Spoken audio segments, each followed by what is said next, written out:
Charlie, when did City Council decide to charge for trash collection? It actually started with the prior council as we were looking at our current fiscal year. It was discussed during a budget workshop that it's probably getting close to time where we need to really start considering this, mainly because it's now approximately a $750,000 expense in our general fund. The current council continued those conversations as they came on board as we were trying to identify ways to fund the police station. Is really kind of what that catalyst was. Many folks have called asking if they can opt out of the service with the city or either select their own provider or haul it to County Convenience Center. Are they able to utilize either of these options? They can't opt out. The service is a service that the city is going to be providing, whether they choose to use it or not. So they definitely have to pay the fee. If they choose to pay that fee and still want to hire their own garbage trash collector, that's up to them. If they choose not to put their cans out and take the stuff to the convenience fee or to the convenience center, they're more than welcome to, but they do not have the option to opt out of the service. The city is billed by the number of homes at $14.80 per month, and we are charging that $14.80 per month per household, whether they utilize that service or not. What happens if someone doesn't pay the fee?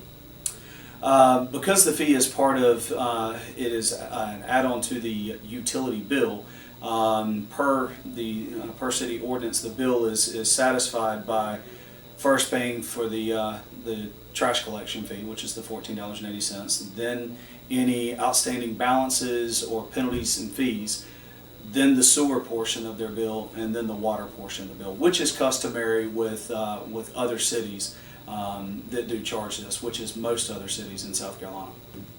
We've had a lot of folks tell us that they will now be paying twice for the fee, once with their taxes and now with this service fee. What's your response to that? Well, it's a service that has been provided at no additional charge for the entire history of the city. It was a carryover from when it was a gated community before we'd incorporated. It was included in their HOA dues and their POA dues. The city's never charged anything additional for it, but the city also hasn't ever earmarked a percentage of the millage that we collect each year specifically for trash collection. So to say that their taxes have been paying for it, well, there are a lot of different revenue streams that come in to make up the general fund budget. We get money from the state, you've got money from business licenses, permit inspections, or building inspections, permit fees, things like that. So, but not once has there ever been 3 mills, 5 mills, or what have you, specifically earmarked set aside to cover the expense of trash collection. So again, it's just been it's been a service that the city has provided at no additional charge to the resident. So now we're going to be charging that fee. We've heard several folks refer to this as a trash tax. Why charge this new fee instead of doing a tax increase? Well, it's to pay for a service. There's a service that's being provided that, as I said earlier, it's approximately $750,000 expense for the city.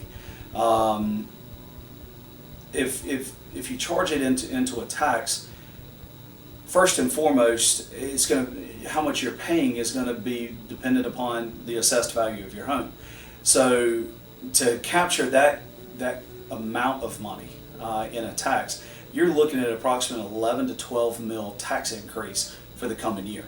That would be on top of the 6.5 mil increase that York County is implementing for the coming year, and the 6 mil increase that the Fort Mill School District is implementing for the coming tax year. For some folks, if their home's assessed at a lower level, it may not be as big of an impact. For folks that have a much larger home, it would be a significant impact. By charging for the trash fee, basically what we're doing is we're offsetting that expense to free up the tax dollars that we're getting and will be receiving in order to fund what needs to be funded in the city. How long does the city plan on charging this fee? Really, yeah, our fees are looked at every year by council, by staff, as we work through our budget planning for the coming fiscal year. So this fee will be one of those fees that is looked at every single year by council.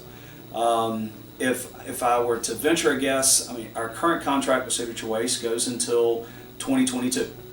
I would think at a minimum we're probably implementing this fee until then.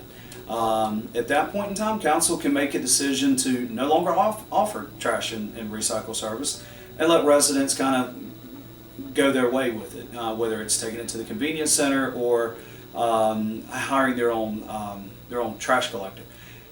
Doing that, there's pros and cons to it. And not everybody has the ability to take stuff to the convenience center. If you look at letting folks do it themselves and hire their own collection company to come in and do it, you end up with trash and recycle cans on your street, could be every day of the week, Monday through Friday, with multiple companies coming up and down your road every single day, just depending on who chooses what service. You're also, residents also going to be probably paying a higher expense in doing it that way. Right now, we've got a company that, when you're looking at the economies of scale, this company says, okay, well, I've got almost 4,500 dwelling units to serve. There's a reduction on that price. We're paying less now than what we were when Signature Waste started for us almost 10 years ago. So Signature Waste has been a great contractor for us. They've done a great job, and they've really kept their rates in check. So, since the decision has been made to begin charging this new fee next month, why is it necessary to charge the full $14.80? Well, that's something that we discussed at length with council. Council did not take this decision lightly. They knew it was going to be a tough decision. They looked at all the options to figure out what was going to be the best path forward. We originally started having a conversation about charging $5 to $7, and then there was a conversation about charging $10. As we looked at the expenses, and again, as I said, this originally started because we're trying to figure out how to pay the debt on the new police station that we absolutely have to build. In doing that, if we had charged the $10, we cover the debt, but we don't move forward.